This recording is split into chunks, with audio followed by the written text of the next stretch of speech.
All right, we are live. So we are back. We had to do a part two. Brought my guy Samuel back on because we had to. So we're gonna switch it up just a little bit, and instead of talking about dating, we are going to talk about marriage, right, and the evolving of it. I am not married, so we're gonna get my perspective of the unmarried, and then Samuel is married. We'll get his point of view. And this this episode was for me inspired by what we're seeing in the media, especially just like Will and Jada, right? And so diving into it, because it's just a lot. It's a lot. My belief is when when you get married, right? You are getting married in a specific season that you're in that part of your life at that time. Two people meeting in a specific season, getting married at that time, at that age, and at that stage. As life happens, right? There is an evolving of the relationship. There's an evolving, because that's life. Things change. Things happen. Once upon a time, there were no microwaves. Now there are microwaves, right? So if you got married in a time of no microwaves, and 40 years later, there's microwave, you have to evolve. You have to change. Both of you have to learn how to use it, right? And so I think that there are so many people attached to the idea of you are not who you used to be, and I don't know you anymore. And then I think I mentioned to you before about the holding someone prisoner to a relationship because you made vows. You don't love a person anymore. You don't want the person. You don't like who they evolved into, right? And you hold them as prisoner. You no longer love them. You have no desire to evolve and grow with them, or whatever the case may be, and you stay for the kids. All of these things are unhealthy. And then I think you can damage the spirit of the person that you're in a relationship with by emasculating or tearing the other person down verbally. It can be emotional abuse. There's a whole lot that goes into not allowing your love to grow and evolve and change for the betterment of the relationship. Does that make sense? What are your thoughts on that, being married? And I know you deal with couples all the time. I do too. So I counsel couples and then those who are on their way into getting married. This is a really tough one, and I'll tell you why. Mm. I think that we live in a society that has put us in boxes. Hmm. By boxes, I mean, what does marriage mean? What does it mean to have a family? What is a home? What is a broken home? Society gives us some really strict definitions for some of these things. Hmm. When you grow up absorbing some of these definitions to your bones, sometimes, even when your real experience is different, there's a desire to hold on to the definition that you've always had. There's a desire to follow the rules, to not be the weird one, Mm. to not be the outlier, to not be the one talked about. And you put it so well, I think. When you're getting married to someone, you're getting married to them in a season of their lives. Hmm. You're getting married to a version of them. Hmm. Well, I say this to people all the time. Every time I go out, just talking to you right now, Kiana, I'm evolving. I'm learning. I'm listening to you. I'm processing the things that you're saying. I'm getting ideas. I'm giving it back to you. I'm also getting time to think. I'm changing. Like I'm literally not the person that I was this morning. And here's the thing. People process differently. People process at different speeds. Those are two different things. Yep. Processing differently and Mhm. processing at two different speeds. You know, I had a client once whose dad, you know, he when we worked together, this theme kept coming up. Women will cheat you. Women will take advantage of you. That's what they're trying to do. And he kept looking for evidence of that, right? He was looking for evidence Yeah, to that a woman was trying to take advantage of him, and that's normal, right? Because of the way our brain works. You know, Mhm. if you said to yourself today that you were going to buy a Toyota Corolla, if you stepped outside, that's all your brain's going to see. You're gonna Correct. be like, oh my goodness, there's so many Toyota Corollas I never knew. You know, because there's so Yeah. much information for our brains to take, and the brain always tries to look for what it thinks is important to you. So if you're thinking to yourself, and this is why we talk about positive affirmations and having those, you know, goals on your wall. This is this is the science behind it. Yeah. That if you believe something, your brain will try to confirm it for you because your brain doesn't want you to not feel safe. So this person was thinking this. And as we worked together, we got to realize that his dad said it to him over and over and over and over. Now, here's the kicker: the dad was abusive, the dad was a serial cheat, the dad was absent, the dad was all sorts of things. And finally, the mom said, you know what, I'm not going to take this anymore. And the mom decided to say, you know what, give me a divorce. And obviously, because he was an absent dad, the kids were going to stay with the mom. And he had to pay child support. And this is where I was going, okay, guys? His understanding of what happened was that women will take advantage of you and women will backstab you. My understanding of that situation was that, you know, I was abusive. I let you guys down and I'm going to change. I want to do different. That's a lesson someone else would have learned from that experience. That's the evolution of someone else from that experience. So you see, people grow differently. People change differently.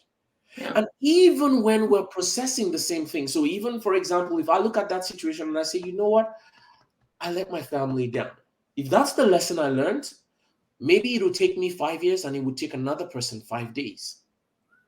People process differently. So when you get into a marriage, when you get into a relationship, it's like you're two different people every single day. Again, there's a lot of qualities that two partners need to be able to evolve together.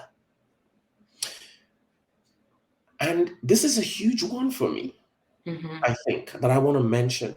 It's seeking out the truth together. You know, the other day we were at home and I think my wife said I think it was a cucumber. I don't remember. It was something. And someone was saying, well, it's a fruit. And another person was saying, well, it's a vegetable. And we're like, you know what? Let's stop. Hey, Google, what is this thing? And Google gives us the answers according to blah, blah, blah, blah, blah. This. And I'm like, there it is. But you see what was so significant about that experience? Everyone got to know there and then that this is what this thing was. We all grew at the same time, in the same process. And I always say this to couples. This is why that flexibility is important. This is why that openness is important. This is that openness to influence. Because at the end of the day, if you come into a situation and you say, this is what it's supposed to be, Sam, And I say, no, Kiona, I think this is what it is. Are we both open to saying, let's find out what it is? That's the thing. You are both willing Yes. to hear a different truth that might be something that's not of your own, right? A different perspective other than your own, and be okay with a different story, a different truth, right? Versus saying, nope, this is it for me. This is all I know. This is so yeah, but I think that's really important as well. I always say being emotionally available and emotionally intelligent, right? Valuing Which again are very vague terms, because by the time you begin to, you talk about emotional available, there's so many things that prevent people from being that. You talk right. about emotional intelligence. There's so many things that happen to people in life that Yeah. prevent them from being that. Right. Right. But you're right. I think relationships, two people, you have to have two people who are willing to learn together. I always say it's really important for me, right? Because I'm not married, right? But in dating and in relationships, it's very important to meet someone who is open-minded, right? And has the willingness to learn and understand, Mm, mm, mm, right? mm. Because my thing is, I'm not going to always know the answer. You're not going to always know the answer. And our answers sometimes are not always going to be right. I need you to have the willingness to learn with me, the willingness to grow and evolve with me, and to have a better understanding. If I need a better understanding of something so that I can be, the best version of me for you, I need you to be willing to let me, or to show me, or to teach me, or to learn with me, and vice versa, right? Oh Lord. We're going to remain stagnant. We're going to be stubborn. We're going to be closed-minded. We are not going to have compassion for the other person's perspective, right? We're not going to be I always say I have to understand that the person that you are coming into my life when dating, Yeah. the person that's coming into my life is coming with years and years and years of experiences that has molded and shaped what they value and their perspective. And it doesn't mean that they aren't open to change, but I have to meet them and understand the capacity of where they are, who they are, and what they're bringing to the table right now, and know that what is coming right now can change, but I have to be accepting of what it is right then and there. But if you have two people who don't have that understanding, right, it makes it hard to wanna learn and wanna grow with the other individual. Stubbornness is brutal. You know, you use the word that I really liked, capacity. And I'll try to explore this from a psychological perspective. Okay, when we say people are stubborn, Mhm.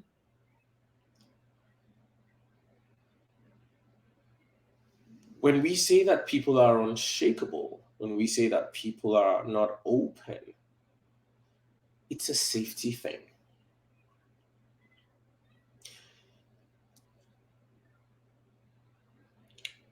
When someone says to you, I always eat my rice with soup, and they're not open to having the rice with anything else, that might come to you as being stubborn. But here's the thing, there's a piece about that process that spells safety for this person. This person feels safe in this thing that they're doing. And every time you try to change their minds, what you're suggesting is that they be open to something new. What you're suggesting is that they be vulnerable. What you're suggesting is that they take off their armor. They take off that thing that makes them feel safe. That's where the problem lies. Mm-hmm. If this person, every time something different happened from what they were used to, and it turned out to be bad over and over and over again, it doesn't matter if you're telling them to use a blue pen or a black pen. You're not having a conversation about a blue or black pen. You're having a conversation about this is what I'm used to, and you're trying to change it. And if I change it, something bad is going to happen, whether that's true or not. Mm-hmm. Mm-hmm. And I always tell people, my kids, they're like my biggest teachers, because I really see how we were. I really see how we were formed. I wake up every morning and I get them ready for school. Mm-hmm. If a morning is going to be bad, I already know. I take this morning, for example. I get to the room, I pick them up. I wake up early and I pick them up. And for some reason, my phone changed the time. I set the alarm for every morning. It wakes me up. But for some reason, it's supposed to be on the 7th. My phone went back 1 hour. Yeah. My son woke up before me. That's not the routine.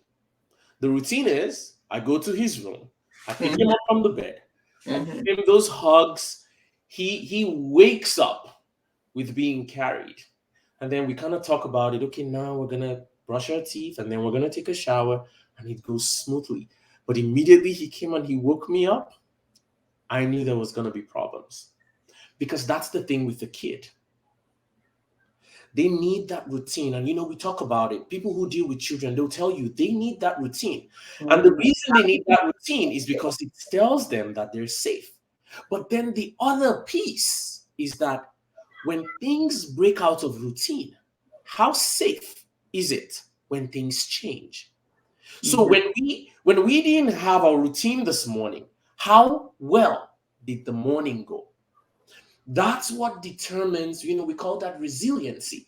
That's what determines how open he would be to a different experience next time. For many people, this is not the simple story. For many people, it's mom would come home every day, and when she came home with the boyfriend, he would beat us up or something would happen. When it happened differently like this, something usually really bad always happened. And so I have to stick to that routine. So for many people, that's the problem. And we say they're stubborn and we say they're all of this, but they're just being safe. So you find a lot of people in relationships and marriages and all of that good stuff where it's like, no, I'm not going to do that. No, you're not going to change me. And these two people are fighting themselves over and over and over. So why do we have to talk about this? I think that you were trying to take this somewhere. You were talking about holding on to people in a relationship, holding on to them and saying, this is the box. This is marriage. This is where we have to be. When you look at a person from that compassion lens and you see the person and you see that this person, this is a safety thing for them. And maybe they're not going to be able to change, or maybe they're going to change in 5 years, or maybe they're going to change in 10, or maybe you don't know when they're going to change. Actually, that's the truth. You have no idea. The question you now have to ask yourself is, how open am I in the context of this relationship to change myself? We talked about this the last time. If I don't like someone going to the club, how open am I to going to the club? If going to the club is a safety thing for my wife, if going to the club is a safety thing for my husband, because that's what they've been used to all their life, and right now they're not at a point where they want to change that. I've told them, baby, let's go have some dinner. Let's go out on, class dates or whatever. And they're like, no, it has to be the club. If this is where they are, now I have to ask myself, okay, Sam, how open are you to going to the club? And if the answer is no, then what are we doing? Right. The thing is, a lot of people, they don't know their non-negotiables. So there's a couple of things. You have people who, yes, that it is that safety. And I always tell people, people sometimes they hold on to their beliefs or their patterns and their behaviors, even if they're limited, or sometimes even if they're toxic or negative, because it's familiar, because that's all they know, Right. or That's that's something good. that they recognize, right? And I always challenge people, um, to to be curious about what it is that they feel they know, versus being attached to it, right? And because we, as people, we like to know, we like to feel safe, we like to have things structured in a certain way. And if this marriage, it needs to look like this, because this is all I've ever known in a marriage, and this is all I've ever, Yeah, yeah. this is all you ever know. If something arises that is a little different than that, it's scary, right? They don't recognize it.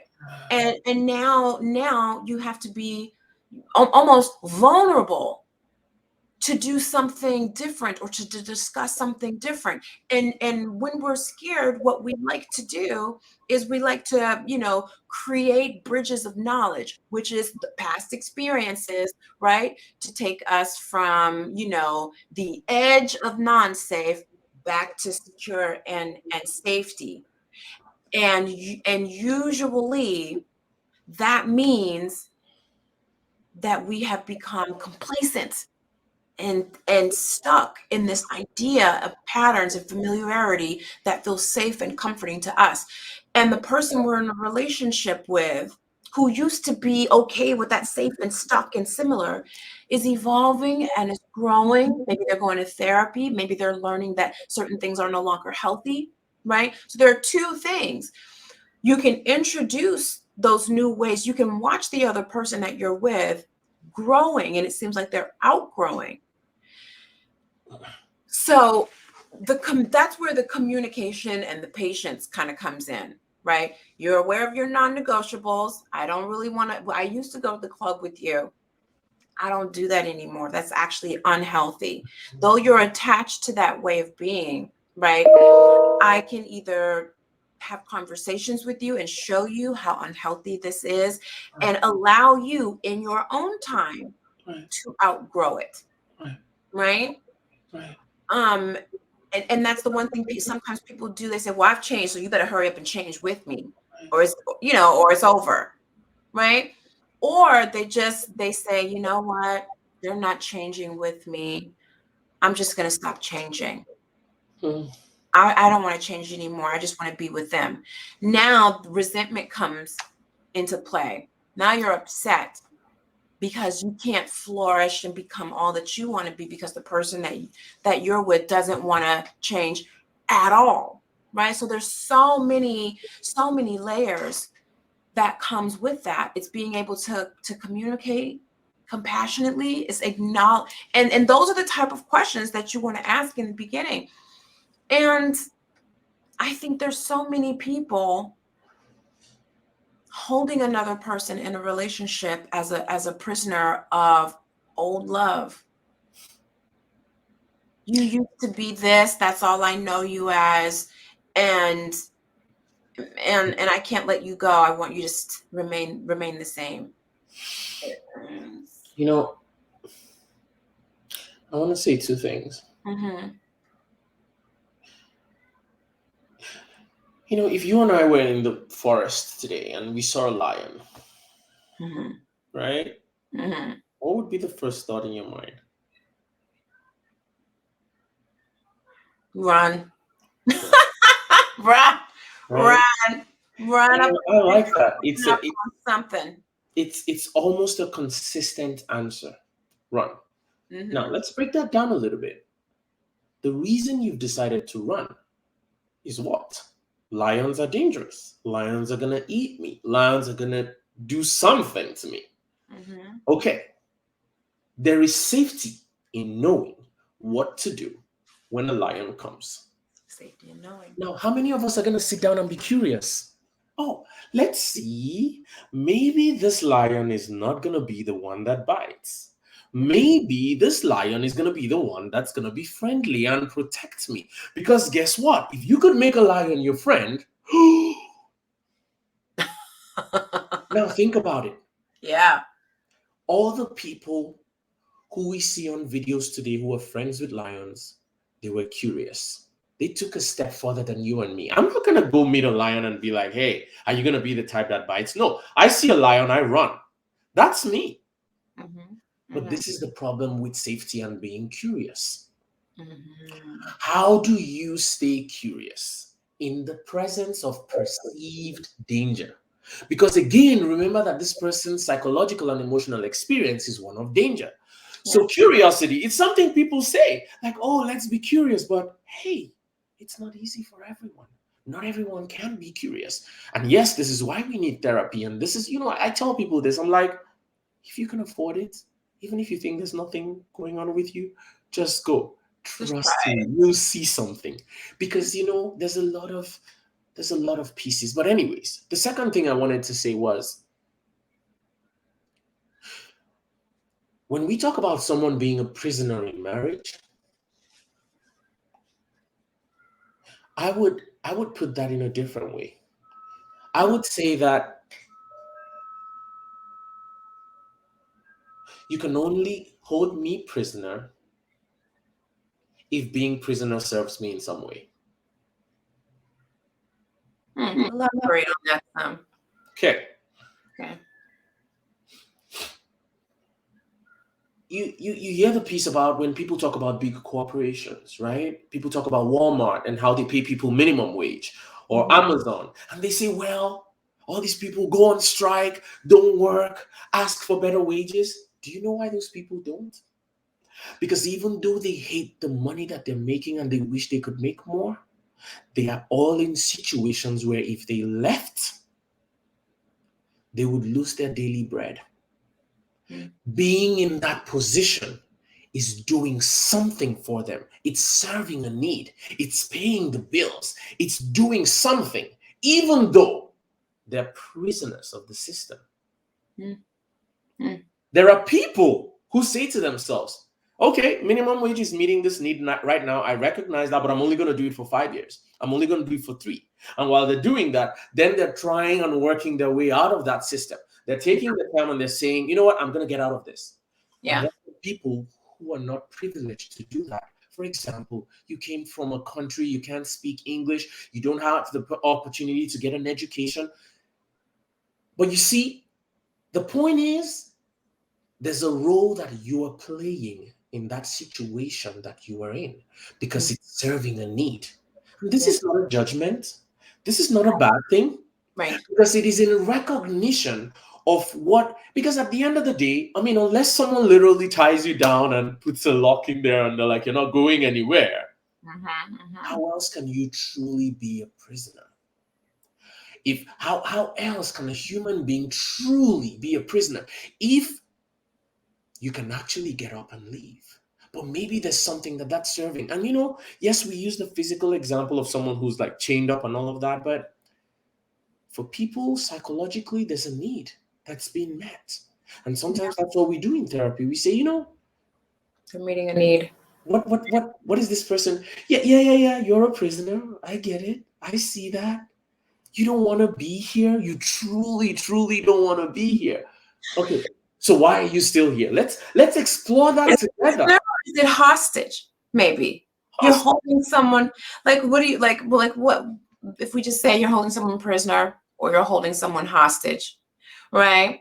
That might be a little bit different. But what if when people come into your therapy session, maybe you get couples or whatnot, right? Because I tend to get these couples, so I'm interested to know what you do. When they're married, they've outgrown each other, right?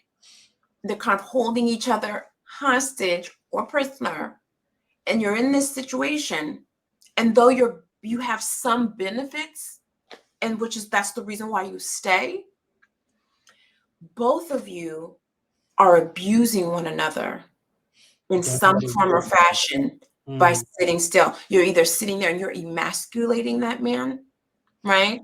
You are verbally, mentally abusing, speaking ill will, like literally, like, and you guys are doing that to each other, whether in front of the kids or not. Now you are holding each other hostage in a very unhealthy. It's very unhealthy, and both of you guys acknowledge it.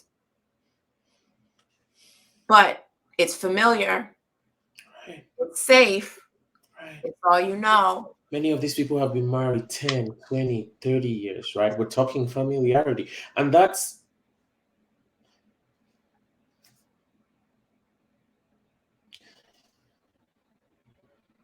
this is such a sensitive topic. It's like, It is. for example, if you have a client who is staying in a marriage for her kids, she's been a stay-home mom for 15 years, doesn't have a job. The kids are in good schools. The kids are, they're doing okay, but she's unhappy. If she tells you that she's not leaving because of the kids, Mm-hmm. who are we to say that doesn't make sense? Mm-hmm. Who are we to say that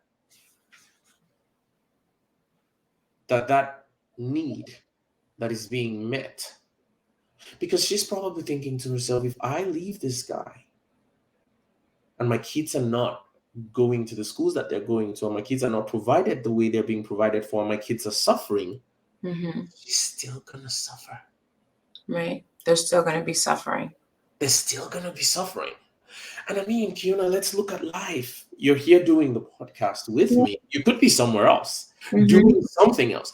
Every time you make a decision to do one thing, there's something that you're leaving behind. So the point of helping that person become aware of the need that's being served is so that they can then consciously make decisions. How do Because they involve in it, though? because maybe the reason you're in that situation is the money. Oh, okay, guess what? Maybe you can go to school now. So now there's a plan. You can say, you know what, I'm going to go to school for 2 years. I'm here because of the kids. Once I'm done, I know this is happening. So I'm doing this. When I go to school, then I'm going to get that job. Then I'm going to make X amount of money. Then I can take my kids out of this situation. Then now everybody's going to be good. That's the awareness that we're trying to bring. We're not even telling you that, Right. because Exactly. you just want to know, because if you're in that situation and you're like, oh my God, and for many people in those kinds of situations, there's a lot of things that they think are holding them back, but they haven't really sat down to think about. So once you bring that awareness, then it's like, okay, this is actually serving a need. I see. So that's why I'm in here. Okay. Mm-hmm. What do I want to do then? What do I want to do differently for the life that I want? Because honestly, when we say people are hostage, it's not true, but it is true. Mm-hmm. The question is, a hostage to who? To them or to yourself? Mm-hmm. Is there a belief? Is there a box? Is there something that's making you think, I have no power over this situation? And guess what? Many times you might not have any power. That could be true. You could truly be in a situation where there's nothing you can do about it. Then the question might then be, if you cannot do anything about this situation, what situation can you do something about? Right. And how do you talk to the person you're in a relationship and express that? Exactly. Because sometimes you can be in a relationship with someone and they don't know that you don't know that they're unhappy. And vice versa. And so a lot of couples I've worked with, they're not communicating their unhappiness, and they're projecting it in ways that are inconsiderate of the other or not so nice. And it just, instead of saying I'm unhappy or this is not good for me, or I have outgrown these patterns, or I have outgrown these habits, but I want to stay in this marriage, but I want to stay in it happy. How do I get you to grow with me? How do I get you to see me for who I've become today?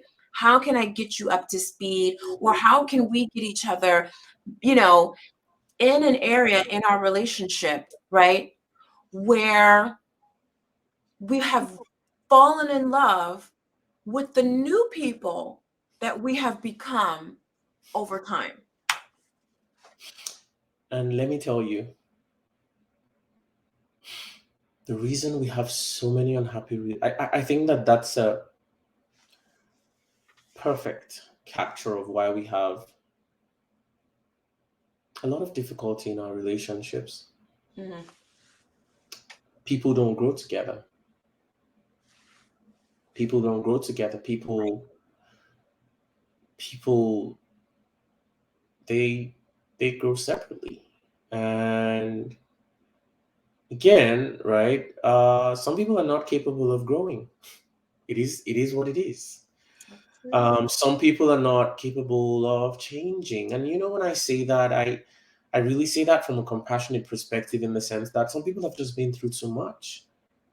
Some You people have think just so? been through too, it's there's a let me put it this way: there's a person for every person. The question Mhm. is, can they find that person? For some, you might be in a stage in your life where you're like, I want a relationship where there's like blah blah blah blah blah. And someone else is like, that's too much. That's not what Mm. I'm looking for. Mhm. You see, I remember having a session with someone the other day, and when we're done, this was with another therapist. It was a joint session, and we were kind of talking about how, as therapists, sometimes you can see a problem in a marriage, but the couples don't see it. It's not your job to point it out. Yeah. You Yeah. know what I mean? Yeah. Like, yeah, like they don't have a problem with it. So, for example, you see the guy, he's like, "Shut up, get out." He's like, and the woman's like, "Stop it." Oh, I'm not gonna be the one that, you're so stupid. You're so being like playfully verbally abusive, and the woman is like laughing it Make off, or it abusive. like you know what I mean? Like, I'm not gonna be the I one. know what you mean. If, Yeah. if it's not affect, if it's like, if they have a dynamic where it's like this is their thing, I'm not gonna. The only way that's a problem is if the woman says, "I don't like that," or if the man says, "I don't like that," or if the person says, "I don't like that." And the reason I mention that is, there's a person for every person. And when I say that, That's true. when I say that not everyone is capable of change, I want to be more specific and say not everybody is capable of the change that you want as an individual. I'm going to add to that and say, I think that a lot of people, are capable, but they are unwilling to do the work that's required Unwilling. to change. Okay, You know let's what I mean? work with that word, unwilling. Let's What does let's it let's mean? look at that, Mhm. because sometimes change requires them to let go of the safety blankets or the habits that they like, that they're used How to. would you feel if I said to you, just think about this. How would you feel if the lion was coming and I said to you, Kiona, stay. It's safe. And you're like, Sam, I'm out of here. Is it okay for me to say you're unwilling to be curious about if a lion is gonna eat you or not? Is that you being unwilling? Is that a Yes, is it a fair term to use? yes, because I'm just like, I'm aware that there are lion tamers. I am aware that lions don't eat everybody, right? Right, right. But But this lion, I'm this unwilling particular to one, find out right now. There's no way. Like, I would have to work on learning how to stand right, and face the fear, right, though that's not something that I'm used to. And I will take, let's take my personal life, right? right, I had to be willing to work on allowing myself to be seen in areas that I've always thought that I've always placed shame on, right? So me being, a trafficking survivor and all of that stuff, my willingness to be open and vulnerable to a man, like the men that I've dated probably before were just like, Kiana is not capable of vulnerability. She's not capable of really expressing her feelings in depth right now, right? It's not that I didn't have the capacity. I was unwilling, right? Because of all my previous experiences have confirmed that when you try to be open and vulnerable, men hurt and harm. I had such an ingrained fear, right? And it took so long, but I had to it and I was unwilling to do the work. I had to say, you know what? Let me let I me want something different. let me So take I'm something gonna have out of that. When we to. use the words unwilling, that signifies an intention on your part not to do what someone might consider good for you. So for example, I like this example that you use, and I'm really sorry to hear that. It's like, if your consistent experience has been that men are not safe, Mhm. how can someone say you're unwilling to try? I don't think that that's fair. Okay. It almost suggests that you're the one who's refusing to try. Mm. But all you're trying to do is protect yourself. And if Mhm. we can apply that to every situation, it's not an unwillingness, it's a Mm. strong desire to be safe. A Yeah. very, very strong, it's not because, it's like in relationships, just think about it. If you're with someone, you're offering this really beautiful thing, and then you say this person is unwilling to have it. That's not what's happening to them. They don't see what you see. They don't have the privilege that you have. You've been with lions, you've seen that lions are safe, and all of a sudden you're saying, why are you unwilling to try? But that's not been my experience. Correct. I'm Yeah. not I'm not unwilling. I Mhm. I just want to be safe. Right. And so the conversation, I think, for most people would be, and I know why we're talking about this, in the sense of when we say, is someone capable? The reason I use those words Mhm. is that I want people to visualize people where they are at. Yeah. Because look, if I think that you're capable Yeah. of facing the lion, I'll keep doing it every day. I'll be like, Kiona, face the lion. Kiona, face the lion. Kiona, face the lion. And you know what that's gonna do for you? Just gonna make you more defensive. No, no, I'm not gonna face the lion. I'm not gonna face the lion. Mhm. The Mhm. moment I look at you and I say, this is where Kiona's at. Kiona's not gonna face the lion. That means I have accepted you. Mhm. That's the point where I actually give you a chance to explore that. But you see, that's your work. Mhm. Mhm. I really have to be at a place where, and this is a thing where, even when we talk about dating, where people go into relationships and people tell you things. They're like, Mhm. I don't Mhm. do this. I don't. And they're like, nah, when we get into the really, they're capable. And it builds a lot of resentment, because you're looking at this person and you're thinking they can do this, but they don't want to. And then it almost suggests an evil intention to do you bad, because they're capable of doing this beautiful thing and they don't want to do it. Yeah. So for me, it's like, can you look at someone and say, you know, I'm going to look at this Mac and say to myself, it has 4 gig of RAM and this is what it can do. And that's what I'm going to buy. Yeah. It's capable of doing this right now. Maybe in the future, they're going to upgrade it for me. Maybe something's going to happen. I'm going to have more money. I don't know. But can I work with this right now Yeah. where it's at? Yeah. And I'm not going to wake up tomorrow and say it's unwilling to open 5 windows. It's unwilling to have 2 screens. It's unwilling to have 5 cameras. It's Yeah. unwilling to have lighting of its own. but that's Yeah. not how I met it. Yeah. That's Yeah. the thing with the capability for me to say, I look at you and what you're showing me, what you're offering is this is where you're at. This is Hmm. it. And if you're ever going to change, it's not going to be me. I don't want to be the one seeing that potential in you and forcing it or enforcing it on you when you don't Hmm. see it in yourself. I want you to be the one to be like, I want you to shock me. I want to see you where you're at and be happy with you where you're at. And then tomorrow I'm gonna be like, oh, Yeah. that wait, you just touched the lion? Like seriously? Hmm. Maybe, Hmm. maybe when you watch me play with the lion without me forcing you. That's it. Maybe when you watch me, I'm not dragging you. Come on, you're unwilling. You never want to come see the lion with me. You never, ever, ever want to. You're capable. You're just, no. Can I? Yeah. Yeah.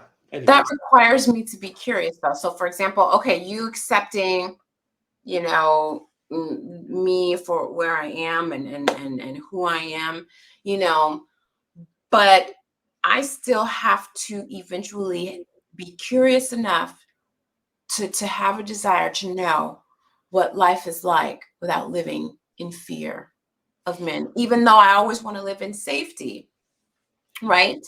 And someone is accepting me for who I am, I have to have a desire and be willing to want to not live in fear. Yeah. That's going to be a process. So I wouldn't want, but I would want someone to, yes, accept me for how I am, but consistently encourage the growth. And that's what I mean by evolving and understanding that in your relationship, people are going to grow at their own pace and evolve at their own pace. But if you just completely put a cap or a limit, Yeah. you know what I mean, on the other person and Right. just say, you know what, I'm out. And then you got to know your non-negotiables Right. as So well. if we put a cap on someone, what's the disadvantage of that? If I look at you and say this is where you're at, I can either accept you or not. What's the disadvantage of that? What would you say if I look at you and I say, you know what, you are 7 feet tall and that's where you're gonna be, and I accept you? What's gonna be the disadvantage of that? What are we afraid of? Because I hear you Mm-hmm. when you want to see the possibility, when Mm-hmm. you want to see the potential in someone and what they're capable of doing. Mm-hmm. What's the danger of that? Are you going to be able to hold that? I just think like it's too complex for people to hold. How are you going to hold that potential and not enforce it on the person? Like if you look at a child, for example, and you say, sometimes I remember like with my kids, potty training, right? My Mm-hmm. daughter, Oh, two I days, remember those days. 2 days, my daughter was potty trained. With my son, it took like a week, and then he went back again, and then it took like another week, and then he went back again. And it's like when you're dealing with that child, are you thinking in your head he is exactly where he needs to be? Or are you thinking children at this age are already potty trained? Do you know what the difference with that is? Can you look at the potential and still treat the person where they are at? Can you have different expectations of someone and still work with them based on who they are? Are you not going to be frustrated? Could you imagine if I was working with this Mac and I was thinking it's supposed to be doing something else? It has a potential to do. How Yeah. would I? This is a question. I don't know the answer to that. Are you going to be able to not be upset when the person doesn't measure up? When they don't get to the point that you think you see the potential? How would you feel if they don't measure up? I think that's kind of where grace comes in a little bit, to be honest, because I will always, even though I know that you can be better and you can do more, and I accept who you are right now, I'm never not going to believe in the betterment of the person I'm in a relationship with. right? So what do I do? Yes, I accept, but you never stop encouraging. You never stop the nudge. You know, when my son was potty training, I knew it was. I was just like, okay, maybe it's gonna take longer. Other people's kids got it really quick. I think he could have got it really quick, but right now that's not where he is. Right? I have grace for him. I believe in better. I encourage, but I also allow him to go at his pace with my encouragements because I believe he's capable of being potty trained, right? So I want him to believe in it too. So I continue to encourage. Now, but with relationships, for me, so because it's different when you're with dating and then being in a marriage, you're married, you know, you have vows, you have, this is a commitment now. And it's just kind of like I want you to grow. I want you to be better. I want us to do it together, right? And it may take time for you. But if I see that you have a desire, you just may not be getting it yet, or you're not going as fast as I would like you to go, because I love you and I have grace for you, because I have grace for myself, I'm not going to get to where I need to be as fast as I want to all the time. Right. I don't expect you to do that either. Can I highlight the most important thing you've said here? Yeah. That individual has the desire. So here's the important piece. You're not the one that believes in the person's potential. You are believing in the potential that they believe they have. That's a good one. Yep. Because Yeah. the reason I said meet people where they're at, if someone doesn't think they're capable of something and you think they are, there might be a huge disconnect there. Mm. If someone doesn't have great regulation skills and they know, and every time they let off on you, they come back to you and they say, Kiona, oh my goodness, I did it again. I recognize, this is how I would have liked to do it. Can we do that again? Okay, let's do it. Okay, this is what I wanted to say. This is how I would have said it. And you know what? Next time I'm gonna do better. And the next time you see them, they're trying, they're putting in the effort. They believe in themselves. Oh, I believe in you too. Mm-hmm. I believe in you too. I'm gonna give you that grace. Yeah. But guess what? If you think you're not capable, I think it's gonna be really dangerous for me to think that you are capable of doing something, because there's an underlying assumption that I know you better than you know yourself. Now, while that may be true, I would highly doubt it. Right. Because, I mean, if you don't believe, then even if you were capable, the chances that you're going to do it are really, really low. Yeah. Because you don't believe that you can. Yeah. So if you believe in yourself, trust me, if they have that desire and they're showing you, they're consistent, come on, if you love someone and they're showing you that they want to do it, who on earth, do you know what I mean? Like, Right. who would walk away from that? Like, Right. if someone, they don't know how to manage money and they're downloading the apps and they're telling you, hey, okay, I agree, not being great with managing money in the past. Here's what we're gonna do. How about I give this money to you? So there's some effort. Right. There's that There's desire effort. in them. As opposed to Right. you talking to them and they're telling you, I know how to manage money. What are you talking about? And you're looking at them and you're thinking they're gonna manage money better when they're telling you they're perfect where they're at. Right. I just think that that's dangerous. Right. There has to be effort. There has to be effort from both partners in the evolution of the marriage. There has to be effort and grace and compassion to each other's growth, right? There has to be grace, there has to be communication, there has to be compassion, right? There also has to be a level of forgiveness, because as people try, mistakes happen, shortcomings will happen. And so, God, it's already an hour. That's so good. That's so good. But that is so good. So that I hope everyone had some really, really good takeaways. This was such a good conversation. We'll have to do like another one, as soon as possible. But for all of those who've been listening, I hope you had the chance to take some really good information, some really great nuggets and things that you can apply into the relationships that you have right now, and making sure that with everything that you're expecting from the other person, remember that it has to start with yourself and with you. So great conversation. Came back to that. It all begins with you. It all begins with you. Yeah. So thank you everyone so much for listening. And The Waking Human, you have to follow him if you want more nuggets and more information. He's great with content. Absolutely. He's got the best messages ever. So, all right. See you guys when I see you. And remember to love yourself first, because life matters. That's right. Bye.